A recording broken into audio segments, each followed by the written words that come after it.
US में F1 visa से जुड़े वर्क प्रोग्राम्स को लेकर एक बड़ा पॉलिसी पुश सामने आया है, जहां ओपीटी, स्टेम ओपीटी और सीपीटी जैसे पाथवेज को खत्म करने की मांग उठी है।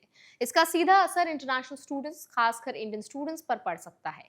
आज इस वीडियो में हम समझेंगे प्रपोजल क्या कहता है, कौन से रूल्स अभी लागू हैं, ये प्रोग्राम कैसे काम करते हैं, क्या चेंजेस मांगे गए हैं और ऐसे सिचुएशन में स्टूडेंट्स को किन लीगल पॉइंट्स और प्रिकॉशंस पर ध्यान देना चाहिए। तो चलिए फिर जल्दी से वीडियो को शुरू करते हैं। हाय, मेरा नाम है वर्षा दुबे और आप मुझे देख रहे हैं एनबीटी टेक एड पर। ये पूरा मामला तब शुरू हुआ जब वेस्ट वर्जीनिया के कांग्रेसमैन राइली एम मूर ने डिपार्टमेंट ऑफ होमलैंड सिक्योरिटी यानी डीएचएस को एक फॉर्मल लेटर भेजा। इस लेटर में उन्होंने साफ कहा कि ओपीटी, स्टेम ओपीटी और सीपीटी जैसे प्रोग्राम्स को बंद किया जाना चाहिए। उनका कहना है कि प्रोग्राम्स अमेरिकन वर्कर्स के जॉब अपॉर्चुनिटीज को इम्पैक्ट कर रहे हैं और कंपनीज फॉरेन स्टूडेंट्स को ज्यादा प्रेफर कर रही हैं। अब पहले समझते हैं कि करंट रूल्स एक्चुअल में कहते क्या हैं। ओपीटी एक ऐसा प्रोग्राम है जिसे डीएचएस और यूएससीआईएस मैनेज करते हैं, जिसमें F1 वीजा पर पढ़ाई पूरी करने के बाद स्टूडेंट्स को यूएस में काम करने की परमिशन मिलती है। इसकी ड्यूरेशन सामान्य तौर पर 12 महीने होती है, लेकिन अगर स्टूडेंट स्टेम फील्ड से है तो उसे 24 महीने का एडिशनल एक्सटेंशन मिल सकता है, जिसे स्टेम ओपीटी कहा जाता है। यानी कुल मिलाकर 3 साल तक काम करने का मौका मिलता है। इसके अलावा सीपीटी एक ऐसा ऑप्शन है जिसमें स्टूडेंट पढ़ाई के दौरान ही काम कर सकता है, लेकिन कुछ स्पेसिफिक कंडीशंस के साथ। अब जो कंसर्न उठाया गया है उसमें कहा गया है कि प्रोग्राम्स कांग्रेस द्वारा पास किए गए लॉ के तहत नहीं बने हैं, बल्कि गवर्नमेंट रूल्स के जरिए लागू किए गए हैं। इसी वजह से इन्हें गेस्ट वर्कर सिस्टम कहा गया है। उनका तर्क है कि सिस्टम अनफेयर कंपटीशन क्रिएट करता है, जहां यूएस ग्रेजुएट्स के लिए जॉब मार्केट और टफ हो जाता है। सीपीटी को लेकर भी एक खास पॉइंट उठाया गया है, जिसे डे 1 सीपीटी कहा जाता है। इसमें कुछ केसेस में स्टूडेंट्स को प्रोग्राम शुरू होते ही फुल टाइम काम करने की अनुमति मिल जाती है, जबकि उनकी एकेडमिक इन्वॉल्वमेंट बहुत लिमिटेड होती है।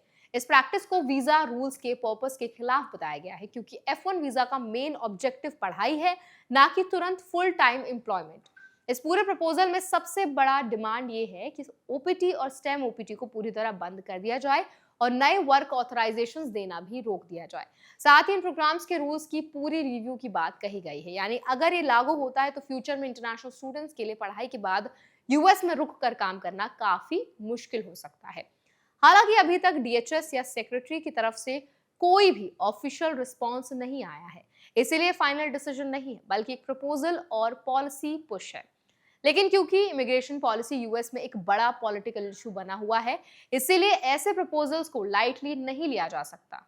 अब बात करते हैं इम्पैक्ट की। इंडियन स्टूडेंट्स के लिए ओपीटी और स्टेम ओपीटी एक मेजर पाथवे रहा है, जिससे वो यूएस में पढ़ाई के बाद प्रैक्टिकल एक्सपीरियंस ले पाते हैं।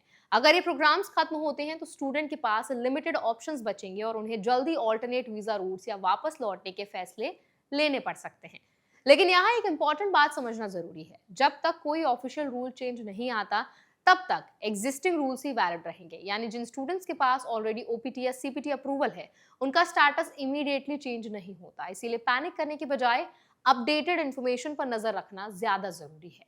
इस सिचुएशन में स्टूडेंट्स को कुछ प्रैक्टिकल बातों पर ध्यान देना चाहिए। सबसे पहले अपने वीजा कंडीशंस और वर्क ऑथराइजेशन रूल्स को स्ट्रिक्टली फॉलो करें, क्योंकि स्क्रूटनी बढ़ने की बात इस पूरे डिस्कशन में साफ दिख रही है।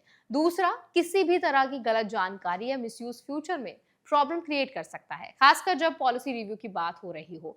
तीसरा, प्लानिंग पहले से क्लियर रखें। अगर आप F1 वीजा पर हैं या अप्लाई करने वाले हैं तो समझना जरूरी है कि post study work options future में चेंज हो सकते हैं। इसीलिए ऑल्टरनेटिव पाथवेज और टाइमलाइंस को ध्यान में रखकर डिसीजन लेना ज्यादा सेफ रहेगा। इस पूरे मुद्दे को बैलेंस तरीके से भी समझना जरूरी है। जहां क्रिटिक्स इसे जॉब कंपटीशन से जोड़ रहे हैं, वहीं सपोर्टर्स का कहना है कि प्रोग्राम यूएस यूनिवर्सिटी को ग्लोबल टैलेंट अट्रैक्ट करने में मदद करते हैं और इंडस्ट्रीज में स्किल गैप को भी भरते हैं। यानी डिबेट दोनों साइड से चल रही है। तो अब आपका इस पूरे डिबेट पर क्या फीडबैक है, आप क्या राय रखते हैं, कमेंट्स में हमारे साथ जरूर शेयर करें। ऐसे और अपडेट्स के लिए, वीडियोस के लिए, इन्फॉर्मेशन के लिए हमारा चैनल एनबीटी टेक एड को भी जरूर सब्सक्राइब करें।